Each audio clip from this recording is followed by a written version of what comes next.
یزید کی لشکر جو امام حسین کے مقابلے میں آیا، امام حسین کے لشکر کی تعداد 72 تھی، تو یزید نے 22,000.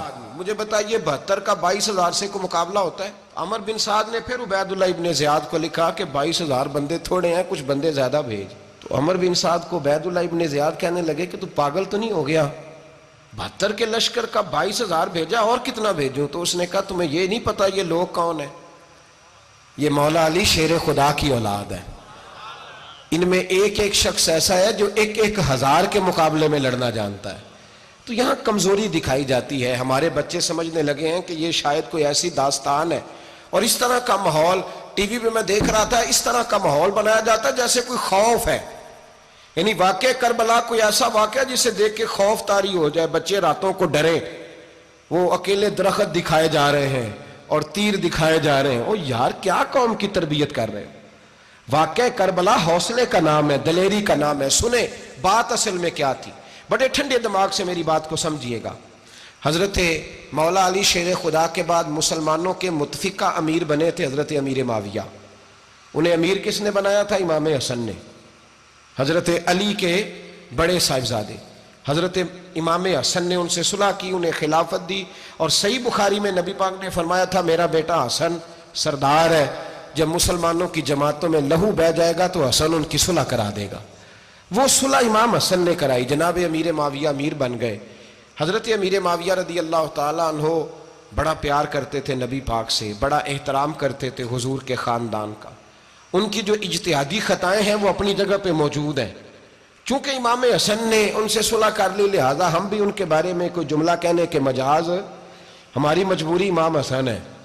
اس لیے کہ جسے امام حسن صحیح کہے پھر امام حسن کے ماننے والے کو اسے غلط نہیں کہنا چاہیے. حضرت امیر معاویہ رضی اللہ تعالیٰ عنہ کا جب وصال ہوا تو حضرت امام حسن پہلے ہی ان سے وصال کر گئے، آپ کو زہر دے دیا کہ آپ شہید ہو گئے. امام حسین موجود تھے. تو یزید کے بارے میں لوگوں نے کہا جناب امیر معاویہ سے کہ یہ ٹھیک ہے، مناسب ہے اور بہادر ہے، دلیر ہے، وہ جو ہوتے ہیں نا خوش آمدی ٹولہ. تو حضرت امیر معاویہ کے گرد بھی کچھ ایسے لوگ تھے، انہوں نے آپ سے کہا کہ یزید کو نامزد کر دیں. تو آپ نے یزید کو بلایا، حوالہ مجھ سے دیکھ لیجئے گا. بلا کے فرمایا کہ 3 بندوں کے سامنے اپنی خلافت پیش کرنا، اگر وہ تجھے مان جائیں تو امیر بن جانا، نہ مانے تو چپ کر کے گھر بیٹھ جانا.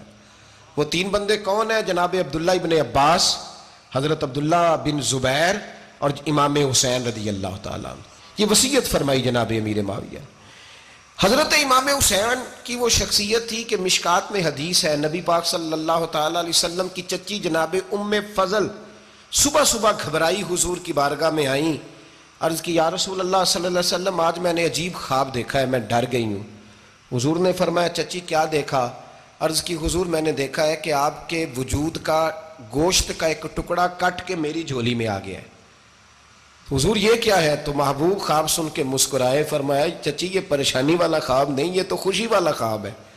اللہ فاطمہ کو بیٹا عطا کرے گا اور وہ تیری گود میں کھیلا کرے گا. چونکہ وہ میرے وجود کا ٹکڑا ہوگا لہذا خواب تجھے یہ آئی ہے. تو امام حسین پیدا ہوئے، امام حسن کی عمر ابھی 11 مہینے تھی. تو نبی پاک نے امام حسین کو جناب ام فضل اپنی چچی کی گود میں دے دیا کہ فاطمہ کے لیے دونوں بچے سنبھالنا مشکل ہوگا. وہ خواب اس طرح پوری ہوئی. امام حسین سے حضور نے بڑا پیار کیا، بڑی محبت فرمائی نبی پاک سے. کچھ حدیثیں میں نے جمعے میں عرض کی تھیں. حضرت ابو ہریرہ رضی اللہ تعالیٰ عنہ کہتے ہیں یہ واحد بچہ تھا حضور کے گھرانے کا کہ میں نے دیکھا کہ نبی پاک صلی اللہ علیہ وسلم بیٹھے تھے تو یہ حضور سے کہہ رہے ہیں، نبی پاک سے کہ نانا جی اٹھ کے کھڑے ہو. کہتے ہیں حضور کھڑے ہو گئے تو کہنے لگے میں نے آپ کے برابر جانا ہے. بچے جو مرضی ضد کر لیتے ہیں نا. قد چھوٹا تھا، عمر 7.5 سال تھی. کہنے لگے نانا میں نے برابر جانا ہے. تو نبی پاک صلی اللہ علیہ وسلم نے ہاتھ پکڑ لیے، فرمایا چل پھر ہو جا برابر. تو حضرت ابو ہریرہ کہتے ہیں انہوں نے حضور نے ہاتھ پکڑے، اوپر کھینچا تو امام حسین نے پہلے اپنے پیر حضور کے گھٹنوں پہ رکھے، پھر نبی پاک کے سینے پہ رکھے. اور جب ان کا قد سر تھوڑا سا حضور سے اونچا ہو گیا تو محبوب فرمانے لگے چل بس کر، تو نے تو کہا تھا آپ کے برابر ہونا ہے، تو اوپر نکل گیا ہے، چل بس کر. فرماتے ہیں پھر امام حسین نے زبان باہر نکالی تو محبوب ان کی زبان چوسنے لگے، پھر ساتھ لٹا لیا اور انہیں سونگھنے لگے. تو میں نے عرض کی حضور آپ حسین کو سونگھتے کیوں ہیں؟ تو فرمایا ابو ہریرہ مجھے حسین کے وجود سے جنت کی خوشبو آتی ہے. مجھے حسین کے وجود سے جنت کی. ایک دن حضور گزر رہے تھے. اصل اس طرح تھا کہ یہ نبی پاک کا حجرہ تھا. جن لوگوں کو اللہ نے مدینے کی زیارت کرائی ہے وہ جان سکتے ہیں نبی پاک کا حجرہ تھا. تو حضور کے حجرے کی اس جانب یعنی مسجد کی جو بالکل سیدھ ہے اس کی بیک میں سیدہ فاطمہ رہتی.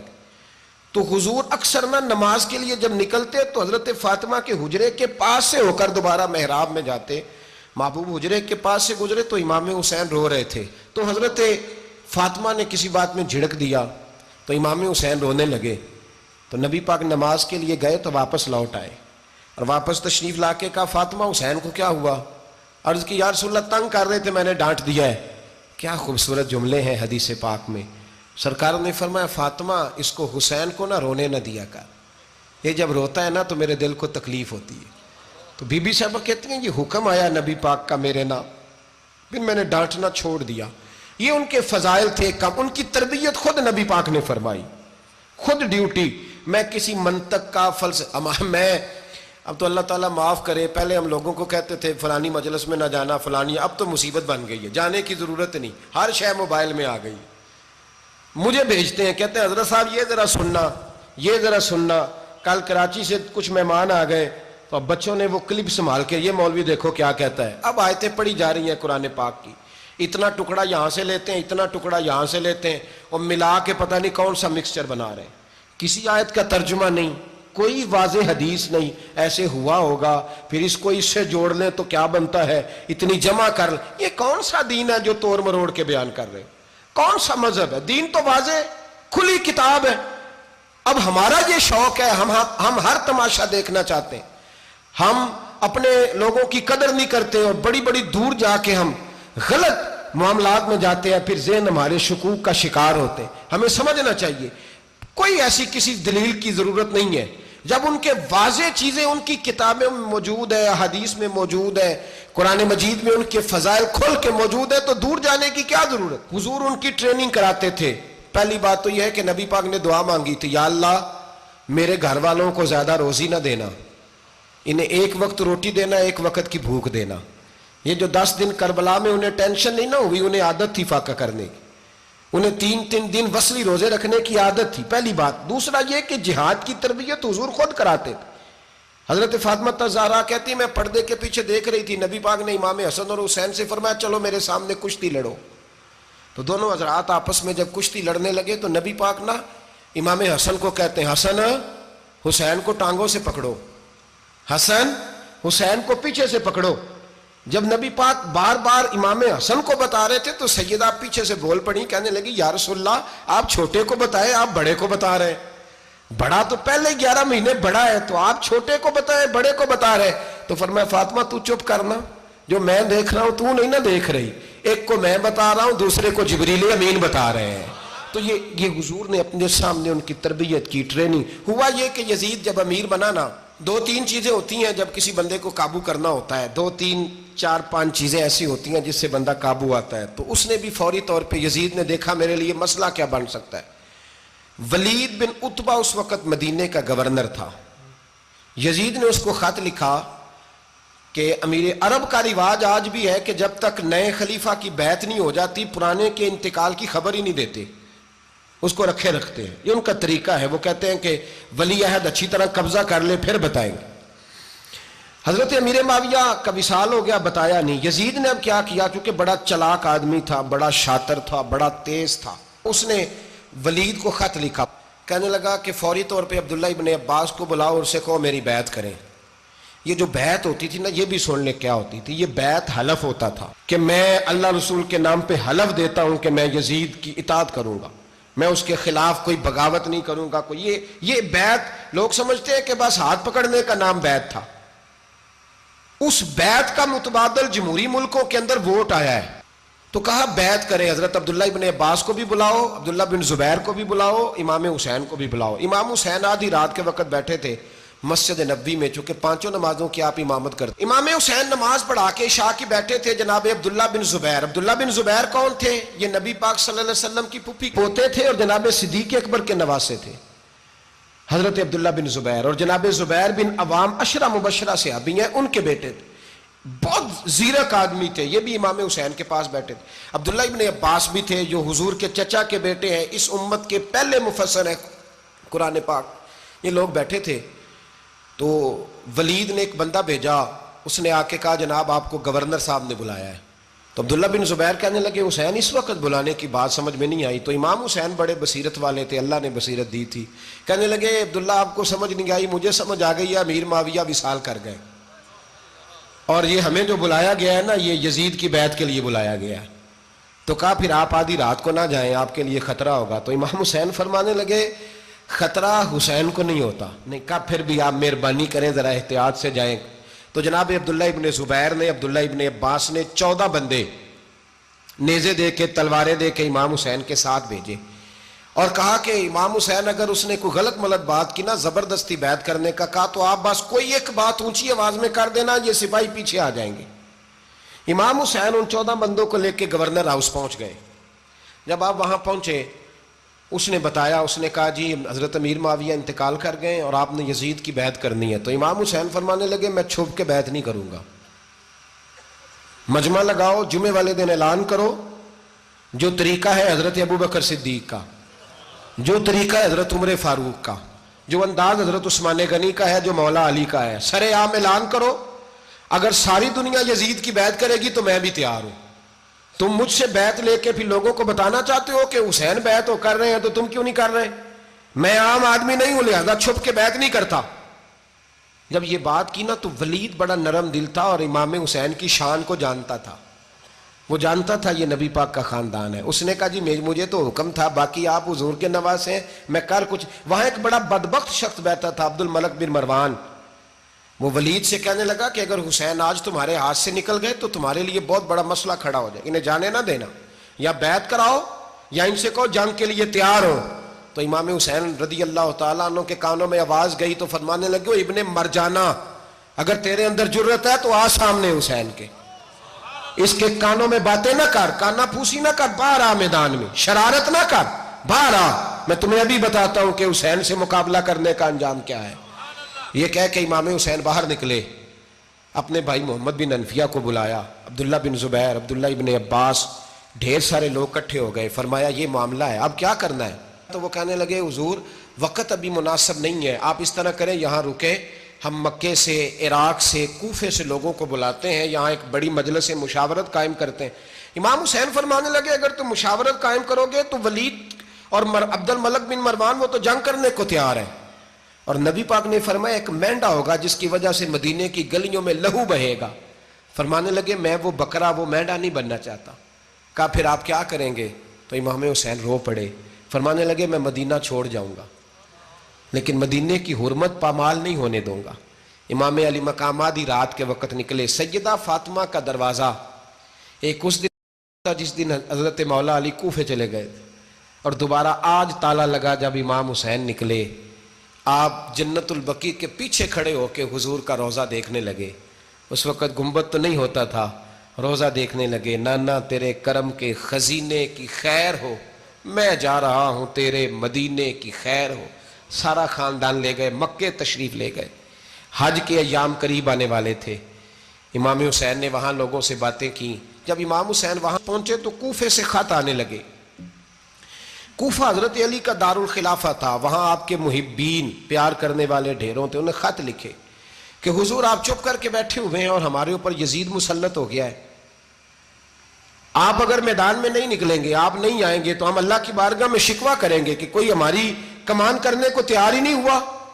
اور وہ خط 1 2 3 نہیں آئے، وہ خط اتنے تھے کہ 3 بوریوں میں بھرے تھے امام حسین نے، 3 بوریوں میں۔ اب مجبوری ہو جاتی ہے، حق کے لیے کئی دفعہ بات کرنا مجبوری ہوتی ہے، اگر نہیں کرے گا تو پھر اس کو بھی قبر میں جواب دینا پڑے گا۔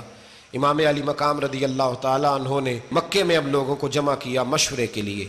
ہر بندے نے کہا حضور وہ بلا تو رہے ہیں پر اپنے وعدوں کے پکے۔ کہا حضور وہ پکے نہیں، آپ نہ جائیں۔ ہر بندے نے کہا حالات ٹھیک نہیں، حالات گراؤنڈ ریالٹی صحیح نہیں، یہی مشورہ آج بھی ہر بندہ دیتا ہے، ابھی حالات نہیں۔ اتنے خراب حالات کبھی نہیں ہوئے تھے جتنے امام حسین کے دور میں تھے، لیکن فرمایا میں دین کے خلاف غلط حکمران کو مسلط ہونے کی اجازت بول کے بتائیے، بول کے۔ غلط حکمران کو مسلط ہونے کی اجازت، مزاحمت کروں گا، مخالفت کروں گا۔ امام کہنے لگے کوئی بات نہیں، وہ میرے ساتھ چلے نہ چلے لیکن میں کوفے جاؤں گا، وہ لوگ میرے ساتھ کھڑا ہونے کو تیار ہیں تو وہ جھوٹ ہے یا سچ ہے پر میں چلوں گا۔ جب امام علی مقام نے اصرار فرمایا تو جو آپ کے قریبی صحابہ کرام کی اولادیں تھی ساری، یہ بھی اب بیماری ہے، کچھ لوگ کہتے ہیں جی صحابہ نہیں ساتھ چلے، تو میں کہتا ہوں اہل بیت نبوت کے تو کل افراد 21 تھے، تو 72 میں باقی اولادیں کس کی تھی؟ وہ ساری صحابہ کی اولادیں تھیں، وہ سارے۔ پتہ نہیں کیوں اس طرح کا فلسفہ بیان کیا جاتا ہے جس میں حالات خراب ہو۔ حضرت سیدنا امام علی مقام کو جب بہت زیادہ کہا گیا نا تو امام حسین رضی اللہ تعالیٰ انہوں نے فرمایا چلو میں ایک کام کرتا ہوں، مسلم بن عقیل کو بھیجتا ہوں، حضرت علی کے بھتیجے ہیں، امام حسین رضی اللہ تعالیٰ عنہ کے چچا کے بیٹے ہیں، حضرت عقیل کے صاحبزادے مسلم بن عقیل بڑے سمجھدار آدمی تھے، معاملہ فہم تھے، بڑے جری تھے، اتنا زبردست مشورہ کم لوگ دیتے ہیں جتنا حضرت مسلم بن عقیل دیتے تھے۔ ان کو بھیجا گیا کوفے۔ اب اس میں بڑی تفصیل ہے، وہ اپنے 2 بچے بھی لے گئے۔ جب وہ کوفے پہنچے نا تو کوفے پر جناب نعمان بن بشیر کی حکومت تھی، آپ گورنر تھے اور اہل بیت سے بڑی عقیدت رکھنے والے، نرم رویہ۔ عبید اللہ ابن زیاد کوفے کا گورنر نہیں تھا، یہ کسی اور علاقے کا تھا۔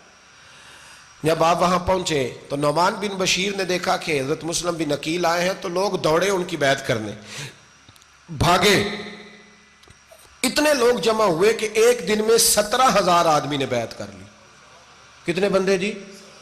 17,000 آدمی ایک دن آیا۔ اب وہ جو امام مسلم بن عقیل کے وہاں نعرے لگانے والے تھے کہنے لگے حضور یہ پہلے دن کی کارکردگی ہے، 2-4 دن میں دیکھیے کیا ہوتا ہے۔ 2-4 دن میں کیا ہوا؟ 40,000 آدمی نے بیعت کر لی۔ اب وہ 40,000 بندہ تیار ہو گیا۔ ادھر سے جو یزید کے وفادار تھے انہوں نے خط لکھا یزید کو کہ تو نے بڑا نرم آدمی گورنر بنایا ہے اور 40,000 بندہ چلا گیا حسین کی طرف، اگر ایک دن مسلم بن عقیل اور رہے تو جو تمہارا گورنر بیٹھے ہیں نا جناب نعمان بن بشیر، ان کو گورنر ہاؤس سے نکال کے مسلم بن عقیل قبضہ کر لیں گے، تو چپ کر کے بیٹھا ہے۔ یزید بڑا تیز تھا، اس نے ایک آدمی گھوڑے پہ دوڑایا۔ عبید اللہ ابن زیاد ایک اور علاقے کا گورنر تھا پر بڑا ظالم سا بدماش تھا، بڑا سخت گیر آدمی تھا۔ اس کو کہا کہ تو پہلے ایک صوبے کا گورنر ہے، جا تجھے دوسرا صوبہ بھی دیا۔ اس طرح کار فوری طور پہ کوفے پہنچ اور جا کے مسلم بن عقیل کو گرفتار کر، جو آدمی ان کا ساتھ پھر بھی دے اسے قتل کر دے۔ اس نے کیا کیا؟ وہ آدھی رات کو آیا، منہ چھپایا، جبہ پہنا، لوگ سمجھے امام حسین آ گئے۔ بہت سارے لوگوں نے اس کے نعرے بھی لگائے۔ وہ چپکے سے داخل ہوا اندر، اور چپکے سے داخل ہو کے اس نے سب سے پہلا کام یہ کیا کہ نعمان بن بشیر رضی اللہ عنہ کو معزول کیا، کوفے کے گورنر ہاؤس پہ قبضہ کیا۔ پھر اس نے اسی وقت سوئے ہوئے سرکردہ لوگ، جس طرح ایک گاؤں کا چودھری دوسرے کا محلے میں قبیلوں کے جو لوگ تھے چودھریوں کو بلایا، کچھ کو سزائیں دیں، کچھ کو سخت کہا، کچھ کو ان کے عیب گنوائے کہ وہ تمہارا فلانا مسئلہ پھر خراب کر دوں گا، بلیک میل کیا۔ صبح ہونے تک حالات اگر تم نے میرے قابو میں نہ کیے تو یاد رکھنا بڑا مشکل ہوتا ہے حق پہ کھڑا ہونا، بڑی چیزیں لوگوں کو یاد آتی ہیں، اللہ جانتا ہے۔ پہلے کچھ ہوتا ہے، بعد میں معاملہ کچھ ہوتا ہے۔ حضرت مسلم بن عقیل کے ساتھ جس دن عبید اللہ ابن زیاد آیا 40,000 کا لشکر تھا۔ اگلے دن صبح ہوئی، اگلے دن تو یہ حال ہو گیا کہ آپ جب کوفے کی جامع مسجد میں زور کی نماز کے لیے گئے تو 5-7 ہزار آدمی نماز پڑھنے آیا، اور جب مغرب کا وقت آیا تو لوگوں نے چند ہزار لوگ رہ گئے، نماز کی نیت باندھی۔ توجہ کرنا میری بات پہ، ایک مسئلہ بھی سمجھ میں آئے گا۔ لوگوں نے نماز کی نیت باندھی تو حضرت مسلم بن عقیل امامت کر رہے ہیں، ہاتھ باندھے ہوئے ہیں، تو بہت سارے لوگوں نے پیچھے ہاتھ چھوڑ دیے۔ ایک بندے نے دوسرے سے پوچھا وہ ہاتھ کیوں نہیں باندھتے؟ کہنے لگے اگر عبید اللہ ابن زیاد کے کسی بندے نے دیکھ لیا نا تو ہم اسے کہیں گے ہم تو نماز پڑھ ہی نہیں رہے تھے، ویسے ہی کھڑے تھے، ہاتھ ہی نہیں باندھے سرے سے۔ جب نماز کی امامت باندھی تو 10-11 صفیں تھیں۔ جب مسلم بن عقیل رضی اللہ تعالیٰ عنہ نے سلام پھیرا تو پیچھے بندہ ہی کوئی نہیں تھا۔ حضرت مسلم بن عقیل کو گرفتار کیا گیا۔ عرب کا رواج تھا دشمن کو سخت سزا دیں تاکہ باعث عبرت بنے۔ بہت اونچا مینار تھا کوفے کا، گورنر ہاؤس کا اوپر لے جا کے جناب مسلم بن عقیل کو زمین پہ گرایا گیا، اور جب وہ شہید ہو گئے تو شہید ہونے سے ایک رات پہلے وہ خط لکھ چکے تھے امام حسین کو کہ آپ آ جائیں، حالات بڑے اچھے ہیں۔ خط ملا تو امام حسین مکے سے کوفے کی جانب چل پڑے۔ امام علی مقام رضی اللہ تعالیٰ عنہ جب چل پڑے، تشریف لا رہے تھے تو رستے میں فرزق شاعر ملا، بڑا محب اہل بیت تھا۔ رستے میں ملاقات ہوئی، اللہ اکبر، حضرت مسلم بن عقیل جب گرایا شہید ہو گئے تو پھر اس نے اس طرح کیا کہ آپ کی لاش کو لٹکا دیا چوک میں۔ لوگ دیکھتے تھے تو عورتیں بچوں کہتی تھی تو نے باہر نہیں نکلنا، ہم نے نہیں امام حسین کے ساتھ چلنا، بس بڑا خوف ہے، کوئی بندہ نہ باہر نکلے، کوئی نہیں ضرورت ہمیں، حالات بہتر ہوگی تو دیکھی جائے گی۔ آج کتنے لوگ ہیں، کتنی دیگیں پکی، کتنی نیازیں بٹی، کیا کچھ ہوا۔ آپ ناراض نہ ہونا، میں آپ میں سے ہوں، آپ مجھ سے ہیں، یہ بات آپ کی نہیں میری سب کی ہے۔ آج بھی اگر امام حسین کے نام پہ جان دینے کی باری آئے گی تو دیگیں ہی رہ جائیں گی۔ ناراض تو نہیں ہو گئے آپ لوگ؟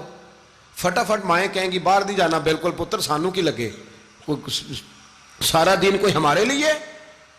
وہ پیر صاحب تو کرتے رہتے ہیں باتیں، ان کا تو کام ہے، خبردار ہم نے نہیں جانا۔ دیگیں دینے کو سارے تیار ہیں، جانے دینے کو تیار ہونا۔ ناراض ہو گئے آپ لوگ؟ چلو کوئی نہیں، ہو جاؤ، خیر صلی اللہ ہے، بات تو ٹھیک کر رہا ہوں نا۔ حضرت امام حسین رضی اللہ تعالیٰ عنہ نے فرزق شاعر رستے میں ملا تو امام حسین کو کہنے لگا کہاں جا رہے ہیں؟ فرمایا میں کوفے جا رہا ہوں۔ کہنے لگا حضور نہ جائیے گا، لوگوں کے دل آپ کے ساتھ ہیں، تلواریں آپ کے ساتھ نہیں۔ سیدنا امام حسین رضی اللہ تعالیٰ عنہ کو آ کے کہا حضور وہ سارے کوفے والے مانتے ہیں کہ بات حسین کی ٹھیک ہے لیکن آپ کی سپورٹ نہیں کریں گے۔ اور اگلی بات فرزق نے یہ کی کہ حضور میں حضرت مسلم بن عقیل کی لاش کو لٹکی ہوئی دیکھ کے آیا ہوں کوفے کے چوک میں، بڑا ہی خوبصورت فکرہ ہے امام حسین کا۔ فرمانے لگے میرا بھائی لٹکا ہوا تھا، کہیں کسی کے آگے جھکا تو نہیں تھا؟ لٹکا ہی تھا نا، کہیں جھکا تو نہیں کسی کے آگے؟ کہا حضور نہیں۔ تو آپ فرمانے لگے اگر مسلم بن عقیل لٹک گیا تو حسین بھی لٹک جائے گا، لیکن جھکے گا۔ حضرت امام حسین تشریف لائے، بچوں سمیت آئے۔ حر بن یزید ایک شخص تھا، حر بن یزید ایک مختصر سا لشکر لے کے اس نے امام حسین کو ایک جگہ پہ روکا، پھر دوسری جگہ پہ روکا، بالآخر تیسری جگہ پہ روکا تو امام حسین نے فرمایا جگہ کون سی ہے؟ کہا حضور کرب و بلا۔ فرمایا بس یہی خیمے لگا دو، یہی۔ حضرت سیدہ زینب نے پوچھا امام حسین سے کہ سارے زمانے نے روکا ہے، ٹھیک ہے آپ حق پہ ہیں، یہ بھی سب نے کہا ہے آپ حق پہ ہیں، پر روکا بھی سب نے، آپ روکے کیوں نہیں؟ تو ابن کثیر اور ابن اسیر لکھتے ہیں کہ امام حسین رو پڑے، کہنے لگے بہن میں رک جاتا پر میں نے رات کو نانا مصطفیٰ کو خواب میں دیکھا ہے۔ تو حضور نے فرمایا حسین اگر آج یہ رواج پڑ گیا نا یزید جیسے لوگوں کا تو قیامت تک پڑا رہے گا، پھر لوگ کہیں گے کوئی نکلا نہیں تھا تو ہمیں بھی نکلنا، پھر لوگ ظالموں کے سامنے گردنیں جھکانے کے عادی ہو جائیں۔ میں کہتا رہتا ہوں، کہہ رہا ہوں، کربلا کی جنگ کفر اسلام کی جنگ نہیں، کفر اسلام کی جنگ نہیں کربلا کی، کیونکہ یزید تو بڑا پکا نمازی تھا، خطبہ دیتا تھا وہ تو۔ جب امام حسین رضی اللہ تعالیٰ عنہ نے کربلا کے میدان میں جمعے کا دن تھا تو یزید کے سامنے کو بات کرنی شروع کی عمر بن سعد کے سامنے، تو عمر بن سعد کہنے لگا حسین زیادہ باتیں نہ کر، ہمارا جمعہ لیٹ ہو رہا ہے، جنگ کے لیے تیار ہو، فٹافٹ آ، اہل بیت نبوت کو قتل کریں گے اور قتل کے بعد پھر نماز پڑھیں گے اور پھر کہیں گے اللہم صلی علی محمد وعلی آل محمد، اسی نماز میں پھر درود بھی پڑھیں گے۔ یہ کیسا مرتبہ ہے، کیسا انداز ہے، دوستی قاتل سے بھی مقتول سے یارانہ بھی۔ امام حسین نے حر بن یزید امام حسین سے کہنے لگا مجھے حکم ہے آپ کو روکنے کا، آپ آگے نہیں جا سکتے۔ امام صاحب نے فرمایا وجہ؟ زمین اللہ کی ہے۔ اس نے کہا آپ بیعت نہیں کر رہے، یزید کی حالات آپ کے حق میں درست نہیں ہیں، آپ نہیں جائیں گے۔ امام روک گئے۔ ظہر کی نماز کا وقت ہوا تو حضرت علی اکبر امام حسین کے بڑے صاحبزادے انہوں نے اذان ظہر پڑھی تو حر بن یزید کے لشکر نے امام حسین کے پیچھے نماز ادا کی۔ کہا بھئی تم مقابلے میں آئے ہو نماز پیچھے پڑھتے ہو؟ کہا حضور مقابلہ تو تلواروں سے کر رہے ہیں پر ہمارا دل تو مانتا ہے نا کہ مصطفیٰ کا نواسہ بڑی شان والا ہے۔ حر بن یزید نے 3 نمازیں لشکر سمیت امام حسین کے پیچھے پڑھی ہیں، 3 نمازیں، ظہر عصر اور مغرب۔ پھر امام حسین کے سامنے شرائط پیش کی کہ آپ کو یہاں گھیر لیا گیا ہے، یہاں آپ بیعت کریں گے، یہاں جنگ کریں گے، 2 ہی باتیں۔ امام حسین نے فرمایا نہیں بھائی بیعت تو میں نہیں کرتا، اس کے علاوہ تم جو کہتے ہو میں کرنے کو تیار ہوں۔ اس نے خط لکھا، عبید اللہ ابن زیاد کو ایک بندہ دوڑایا پیچھے کوفے، چند میل پہ کوفہ تھا، کہا وہ نہیں مان رہے، کیا کرنا ہے؟ تو حسین ابن علی ہے، میں زیادہ دیر انہیں روک بھی نہیں سکتا۔ انہوں نے پیغام دیا حر بن یزید کو کہ کرنا کچھ بھی نہیں، ان کا پانی بند کر دو، بلیک میل کرو، کھانا پانی نہیں ملے گا، چھوٹے چھوٹے بچے ہیں، خود ہی مان جائیں گے۔ حضرت امام علی مقام کے بارے میں حر کے پاس جب یہ پیغام آیا تو حر کہنے لگا میری طبیعت نہیں مانتی حسین پر پانی بند کروں، دل نہیں مانتا۔ جب یہ لفظ کہے نا دوبارہ تو پھر عبید اللہ ابن زیاد نے عمر بن سعد کو 10,000 آدمی دے کے بھیجا، کہا حر بن یزید لچک دکھا رہا ہے حسین کے حق میں۔ ایک رے کا علاقہ تھا، بڑی وہاں فصل ہوتی تھی، لوگ کوشش کرتے تھے وہاں کا گورنر بننے کی، کوشش کرتے تھے۔ تو عبید اللہ ابن زیاد کہنے لگا تمہیں رے کی گورنری ملے گی، سب سے سرسبز و شاداب علاقہ، تمہیں وہاں کا گورنر بنایا جائے گا اگر حسین کے خلاف لڑو گے۔ یہ اتنی زبردست ہوتی ہیں گورنریاں کہ گورنریوں کے لیے لوگ نسل رسول کے خلاف بھی نکل آتے ہیں، یہ اتنی تگڑی ہوتی ہیں، اتنی جلدی وفاداریاں بدلتی ہیں۔ وقت اتنا نہیں کہ میں مزید تفصیل میں جاؤں۔ امام حسین کو روک لیا گیا، عمر بن سعد نے روک لیا۔ یکم محرم کو امام آئے، 7 محرم تا روکا گیا، 7 محرم کو پانی بند کر دیا۔ جانور پانی پیتے تھے، گھوڑے پیتے تھے، کتے پیتے تھے، لیکن مصطفیٰ کے گھرانے کو پانی پینے کی اجازت 3 دن تک پانی بند رہا۔ 9 محرم کو عمر بن سعد نے اور لوگ بلائے۔ شمر ایک بڑا سخت آدمی تھا، سنگ دل بدبخت، جس نے حضرت علی اصغر کے گلے پر تیر مارا تھا، وہ اور لشکر لے کے آیا۔ رات کو کہنے لگا امام حسین رضی اللہ تعالیٰ عنہ سے کہ بس بڑا ہو گیا، یہ 9-10 محرم کی درمیانی رات، یہاں آپ جنگ کریں گے یا آپ بیعت کریں گے، 2 ہی باتیں۔ امام حسین اندر گئے، سیدہ زینب سے مشورہ کیا، باہر آئے، فرمایا بات وہی ہے جو پہلے دن والی ہے۔ امام حسین رضی اللہ تعالیٰ عنہ نے فرمایا بھائی بیعت تو میں نہیں کرتا، باقی جو تمہارا پروگرام ہے۔ شمر اور ابن سعد کہنے لگے پھر جنگ کے لیے تیار ہو جائیں۔ کیا انداز ہے امام حسین کا، فرمانے لگے کل جنگ کروں گا، مجھے پتا تو ہے جنگ کا نتیجہ کیا نکلنا ہے، ایک رات مجھے دے دو تاکہ میں کھل کے اپنے رب کی عبادت تو کر لوں۔ حسین نے جانا ہے، مجھے پتا ہے کل رزلٹ 72 اور 22,000 کا کیا ایک رات مجھے دو، میں مالک سے راز نیاز تو کروں، میں گویا اس سے پوچھوں تو صحیح کہ مالک میرے والد بھی شہید ہیں، بھائی بھی شہید ہیں، نانا کو بھی دکھوں میں دیکھا ہے، تو اب میری باری ہے تو مالک میں حاضر ہوں، مجھے موقع تو دو، اس لیے کہ میرے نانا نے بدر میں بھی ساری رات عبادت کی تھی، صبح مجھے موقع دو۔ اور دنیا کا اصول ہے جب کوئی موقع مانگتا ہے تو دیا جاتا ہے۔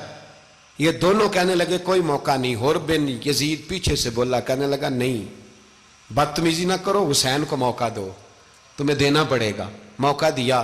حر بن یزید نے پھر منت کی، کہا حضور آپ مہربانی کریں مان جائیں۔ فرمایا ماننے والا کھاتا کوئی نہیں، یہ بڑا مشکل کام ہے بھائی، ضمیر کا سودا اب تو عام ہو گیا، بازار لگتے ہیں، ریٹ لگتے ہیں، اپنی اپنی چاہتوں پہ لوگوں نے اپنے اپنے انداز سجائے ہوئے۔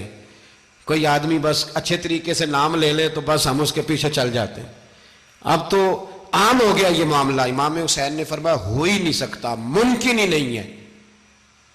ساری رات عبادت میں گزری، ریاضت میں گزری، تہجد کا وقت ہوا تو گھر والوں کو بلایا، فرمایا دیکھنا تمہاری سی کی آواز نہ باہر آئے، خبردار سی کی آواز نہ آئے۔